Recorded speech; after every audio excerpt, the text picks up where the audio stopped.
Right, we'll just wait for Kevin Eady and we're going to get started.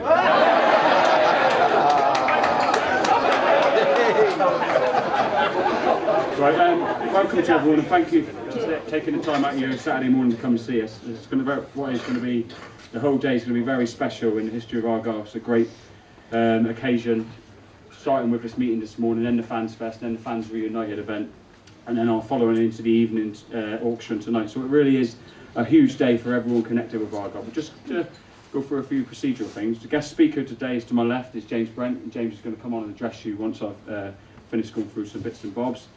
Just some little bits around the conduct of the meeting. If you need to use the loo, then the exit is just out to your my right there. If in the event there is a fire, it's not one planned, but the exit is to my left and to my right there. Look like an air hostess, doesn't it? And if I could ask that everyone turns their mobile phone either off or onto silent, that would be really appreciated because we don't want to be interrupted today. Now the structure of the meeting, we've only got 50 minutes because of the Fans Fest starting at 12 o'clock. We need to turn it round to get the tables and that out, so we've got 50 minutes. The structure is going to be an introduction from myself as chair of the Argyle Fans Trust. James is going to give some background and introduction about his involvement, and then we're going to open it up to key questions. And what we'll say to everyone around the question is, this isn't going to be the last meeting that we have with James. Just had a chat to him and he's agreed that if and when a takeover goes through, he'll come to the Guildhall, we'll have a big meeting and we can obviously have more time to go through it. So if you've got any questions that aren't absolutely burning, then please save them for the Guildhall. That would be really useful. I mean, but if anyone wants to know if James is going to restart the buses, I don't think he is. Right. What we need today, and when you do come to the question section, we ask what we've had at every single one of our meetings so far, which is the guest speaker and also your fellow Argyle fans and then fellow football fans to be treated with respect. We don't want any foul language, no aggression or anything like that at this meeting today. We've got children, we've got the media present, and we want everyone to act in a respectful manner, and I'm sure you will. Right, my job really basically today is to say some thank yous, and it seems as if I'm on a repetitive line when I address the fans, but each time we have a meeting, we've gone on so much further and there's so much work being done by so many people that it's only right that we say thank you, and we've got a few special people today that I want to definitely express my support for. And the first one is for fans of other football clubs that have come here today, and it's fantastic.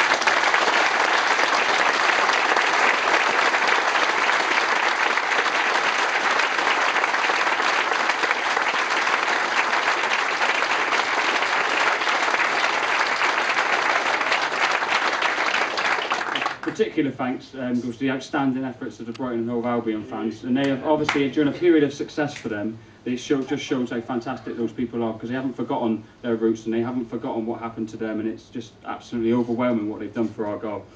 And in an era which is dominated by Sky TV, dominated by the likes of United, Chelsea, Arsenal and whatever, it's absolutely fantastic. This is what football is all about. It's not about £200,000 a week wages.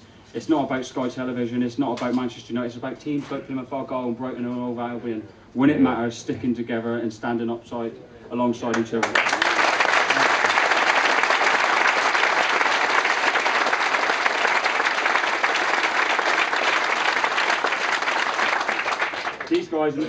These guys are very, very publicity shy, media shy. They're not going to thank me for what I'm about to do, but it has to be done. And that's the Green Taverners. Absolutely fantastic what they've done for this club.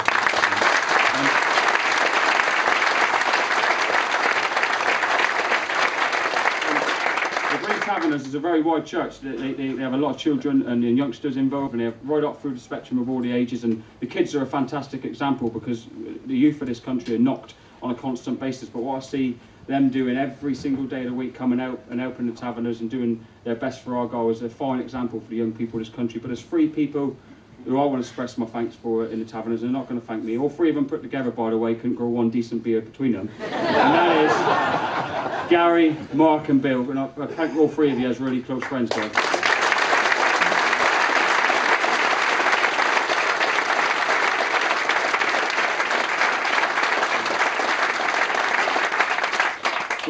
We've done this thank you lots of times, but it's a pleasure to be able to do it today with some of them actually present, because they have not been able to be at our previous meetings. And I think that it would be pertinent if it is the biggest round of applause today, because they're here in the room and we need to know how much they mean to us, what they've done for us, and that we will never forget it. The staff of Plymouth Argyle.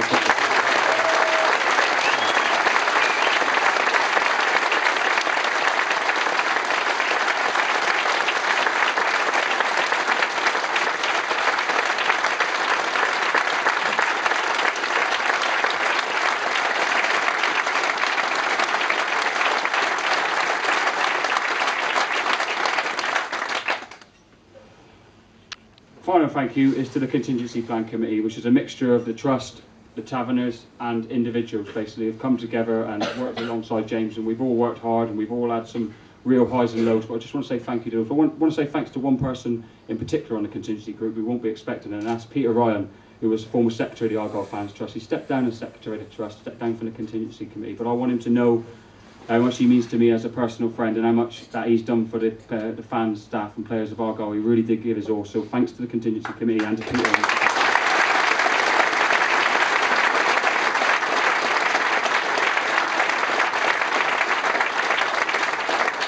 Just to round up from myself as chair before I hand it over to James for the main show, this club has suffered from 4 or 5 years of mismanagement in the boardroom. What went on at our football club was a disgrace, and it should never ever be repeated ever again at any other football club in this country. We should fight to make sure it doesn't happen.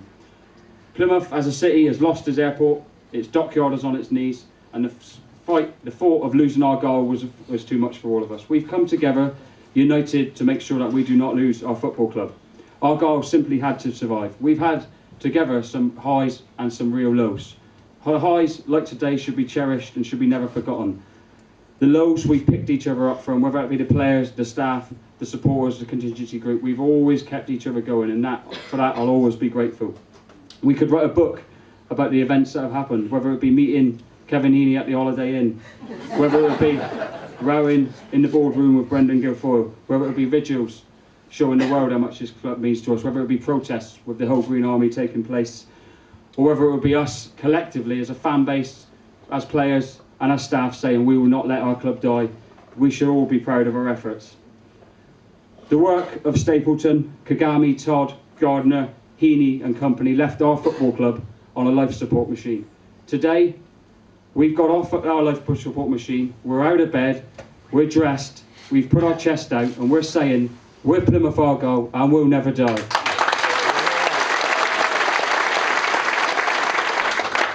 And amongst all the thanks, the main one, of course, goes to the man to my left, James Brent, the individual who stands and has always stood between Plymouth Argyle and liquidation. The man who we knew as a fan base from the off was the man to lead this club. We refused to accept our club going into the hands of the people that did not deserve it, and we are privileged for this man to be next in line to run our club. There are some bad points about James, however, I need to point out to the fan base. Number one, he lives far too close to Exeter for comfort. Number two, he's never been a bodyguard of Michael Jackson, which I'm gutted about. And number three, despite several media rumours, he hasn't got a monkey called Bubbles. James Brent.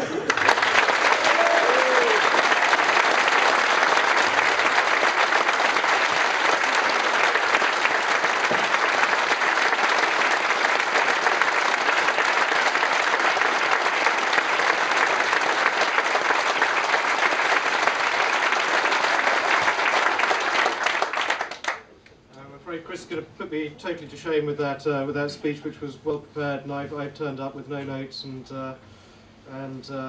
what I'd like to do is give as much time as possible to Q&As. But what I thought might be helpful is just to answer 2 questions. The first question is why, and there's been lots of speculation, and you know, I've never been called an astute businessman so many times, so I thank everyone who's sort of offered that's a compliment. But if I could just answer the question why, and then just update as to where we are, because there's clearly risks still in the process, and it's premature to celebrate, but we're sort of making pretty good progress. So fingers crossed.